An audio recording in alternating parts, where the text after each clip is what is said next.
Welcome to Singapore. ഏഷ്യയിലെ തന്നെ financial hub എന്ന് വിളിക്കാൻ കഴിയുന്ന ഒരു രാജ്യം.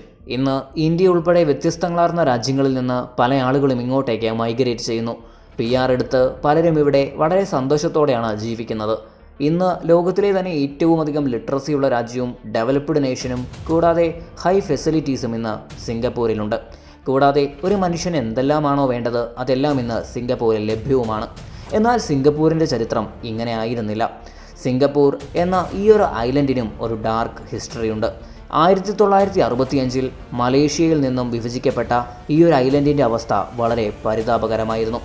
80% ആളുകൾക്കും സ്വന്തമായി ഒരു വീടുണ്ടായിരുന്നില്ല. സ്ത്രീകൾക്കും കുട്ടികൾക്കും യാതൊരുവിധ സുരക്ഷിതത്വവും ഉണ്ടായിരുന്നില്ല. പബ്ലിക് പ്ലേസുകളിൽ മയക്കുമരുന്നിൻ്റെ ഉപയോഗം വളരെ വ്യാപകമായിരുന്നു. കറപ്ഷൻ എന്നത് ഈ ഒരു രാജ്യത്തിൻ്റെ മുഖമുദ്രയായിരുന്നു. പല ഡെവലപ്ഡ് നേഷൻസും ഈ ഒരു രാജ്യം 10 വർഷത്തിനകം ഇല്ലാതാകുമെന്നാണ് വിലയിരുത്തിയത്. എന്നാൽ ഈ വിലയിരുത്തലുകളുടെ എല്ലാം വായിൽ മണ്ണ് വാരിയിട്ടുകൊണ്ടായിരുന്നു സിംഗപ്പൂരിൻ്റെ ഉദയം. ഈ ഒരു വീഡിയോയിൽ നിങ്ങൾ സിംഗപ്പൂരിൻ്റെ യഥാർത്ഥ ഉയർത്തെഴുന്നേൽപ്പിനെ കാണാനാണ് പോകുന്നത്. ലോകത്തിലെ ഏറ്റവും ധനിക രാജ്യമായി ഈ രാജ്യം എങ്ങനെ മാറി? സുരക്ഷിതത്വത്തിൻ്റെ കാര്യത്തിൽ മറ്റ് ഏഷ്യൻ രാജ്യങ്ങളെക്കാൾ മികച്ചതായി എങ്ങനെ മാറി? മറ്റ് യൂറോപ്യൻ രാജ്യങ്ങളെക്കാൾ ഇന്ന് ഏറ്റവും ഡെവലപ്ഡായി എങ്ങനെ സിംഗപ്പൂർ മാറി? നിങ്ങൾക്ക് ഈ വീഡിയോയിൽ നിന്ന് ഒരു കാര്യം വ്യക്തമാകും. നിങ്ങൾ ജയിപ്പിച്ചു വിടുന്ന വ്യക്തി നല്ല ഒരാളാണ് എങ്കിൽ നിങ്ങളുടെ രാഷ്ട്രത്തിൻ്റെ പുരോഗമനം ഒരു മിഥ്യാധാരണയായി അവസാനിക്കുകയില്ല. 19-ാം നൂറ്റാണ്ടിൽ ലോകം മുഴുവൻ ആധിപത്യം സ്ഥാപിച്ച ഒരു കമ്പനി ഉണ്ടായിരുന്നു. ഇവർക്ക് സ്വന്തമായ സൈന്യമുണ്ടായിരുന്നു. ഇവരുടെ പ്രദേശങ്ങളിലായിരുന്നു 20% ജനതകളും താമസിച്ചു കൊണ്ടിരുന്നത്. ഇവരെ ഈസ്റ്റ് ഇന്ത്യ കമ്പനി എന്നാണ് വിളിച്ചിരുന്നത്. ഇന്ത്യയെ മുഴുവൻ അടക്കി ഭരിക്കുവാൻ ഈ ബ്രിട്ടീഷ് ഈസ്റ്റ് ഇന്ത്യ കമ്പനിക്ക് സാധിച്ചിരുന്നു. ഇവരുടെ ഏറ്റവും പ്രോഫിറ്റബിൾ ഐറ്റമായിരുന്നു ചൈനീസ് ടീ. ഇത് വാങ്ങാനായി ഇവർ ഓപ്പിയം ഉൽപ്പാദിപ്പിച്ചിരുന്നു. ഇത് നോർത്തേൺ ഇന്ത്യയിലാണ് കൂടുതലായും ഉൽപ്പാദിപ്പിച്ചിരുന്നത്. ഇവരുടെ വ്യാപാരങ്ങൾ ഏറ്റവും പ്രധാനമായും ഈ ഒരു ചെറിയ സ്ഥലത്തൂടെ, അതായത് സ്ട്രെയ്റ്റ് ഓഫ് മലാക്കയിലൂടെയാണ് കടന്നുപോയിക്കൊണ്ടിരുന്നത്.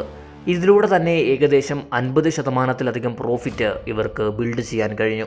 കൂടാതെ ഈ ഒരു ഭാഗത്തെ ഇവർക്ക് സേഫാക്കുക എന്നുള്ളത് വളരെ പ്രാധാന്യമർഹിക്കുന്ന കാര്യമായിരുന്നു. അതുകൊണ്ട് തന്നെ സർ തോമസ് റഫേഴ്സ് ഇവിടെ ഒരു ഈസ്റ്റ് ഇന്ത്യ കമ്പനിയുടെ സീ പോർട്ട് ബിൽഡ് ചെയ്തു. ഈ ഒരു പോർട്ടിനെ ഇന്ന് നാം സിംഗപ്പൂർ എന്നാണ് വിളിക്കുന്നത്. ഈ ഒരു സീ പോർട്ട് തികച്ചും ടാക്സ് ഫ്രീ ആയിരുന്നു.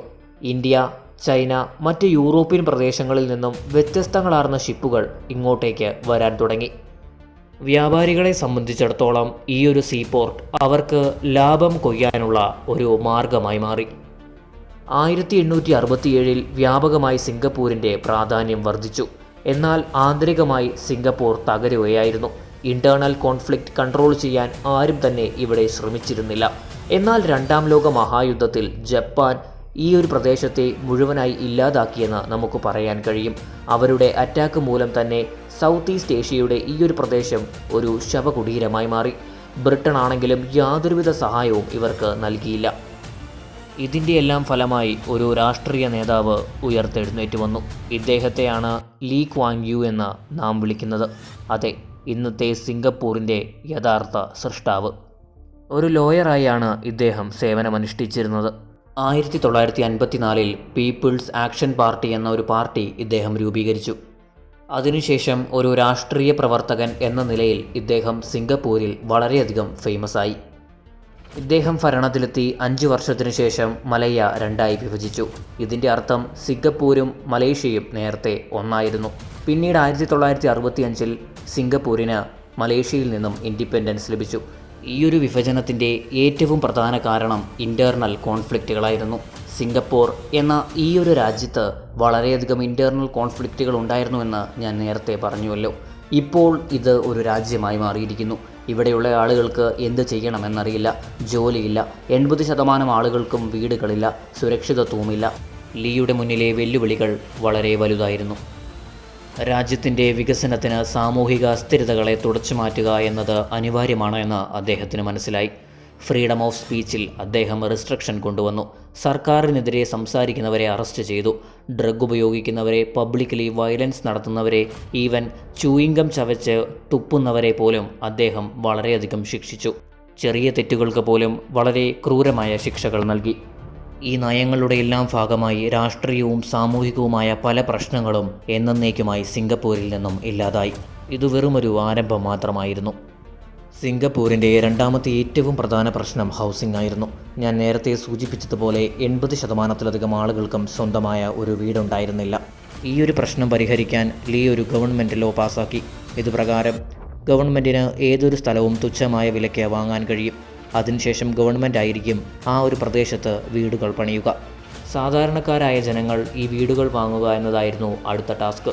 അതിനും അദ്ദേഹം മറ്റൊരു പോംവഴി കണ്ടെത്തി. അതായത് വീടുകളുടെ വില കുറയ്ക്കുക.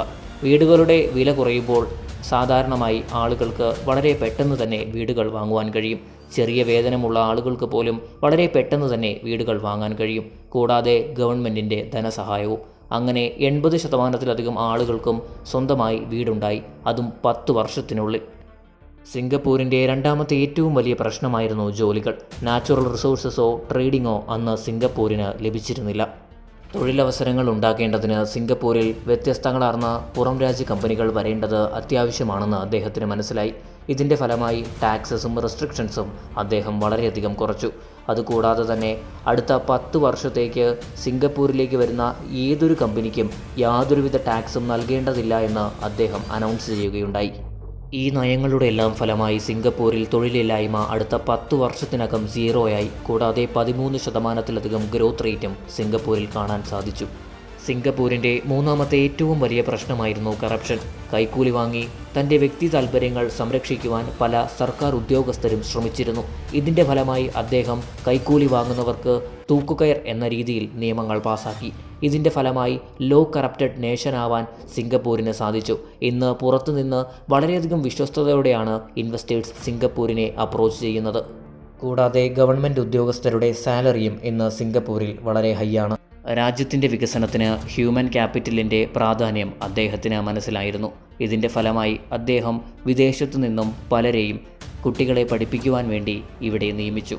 പ്രാക്ടിക്കൽ സ്കൂളിങ്ങിനാണ് ഇദ്ദേഹം പ്രധാനമായും ഫോക്കസ് നൽകിയത്. കുട്ടികളുടെ പഠനത്തിന് ശേഷം അപ്പോൾ തന്നെ അവർക്ക് ജോലി ലഭിച്ചിരുന്നു. ഇതിൻ്റെ ഫലമായി പല കുട്ടികളും പ്രൊഡക്റ്റീവായി. ഇങ്ങനെ എല്ലാവർക്കും ജോലിയുള്ളതുകൊണ്ട് തന്നെ ഗവൺമെൻറ്റിലേക്ക് വളരെ വലിയ രീതിയിൽ തന്നെ ടാക്സ് ലഭിക്കാൻ തുടങ്ങി. ഈ ടാക്സ് ഒരിക്കലും ഗവൺമെൻറ് ദൂർത്തടിച്ചില്ല. മറിച്ച് പബ്ലിക് ഹെൽത്ത് കെയറിനും റോഡുകൾക്കും കൂടുതൽ ഇൻഫ്രാസ്ട്രക്ചറിനും വേണ്ടിയാണ് ഈ ഫണ്ട് സ്പെൻഡ് ചെയ്തത്. ഇതുപോലെയുള്ള ചെറിയ ചെറിയ നയങ്ങളാണ് ഇന്ന് സിംഗപ്പൂരിൻ്റെ ഈ ഒരു വികസനത്തിൻ്റെ ഏറ്റവും പ്രധാന കാരണമായി നിലകൊള്ളുന്നത്. ഇതൊന്നും കൂടാതെ തന്നെ 1980-ന് ശേഷം സിംഗപ്പൂർ വ്യാവസായിക മേഖലകളിലും വളരെ വലിയ പ്രാധാന്യം വഹിച്ചു. അതായത് പെട്രോ കെമിക്കൽ മേഖലയിലും ഫാർമസി ആൻഡ് ഇലക്ട്രോണിക് മേഖലയിലും ഇന്ന് സിംഗപ്പൂർ വളരെ വലിയ പ്രാധാന്യമാണ് വഹിക്കുന്നത്. ലോകത്തിലെ തന്നെ രണ്ടാമത്തെ ഏറ്റവും വലിയ സീപോർട്ട് ഇന്ന് സിംഗപ്പൂരിലാണ് സ്ഥിതി ചെയ്യുന്നത്. ഇത്രയും വീഡിയോ കണ്ട താങ്കളോട് ഞാനൊരു കാര്യം ചോദിക്കാം.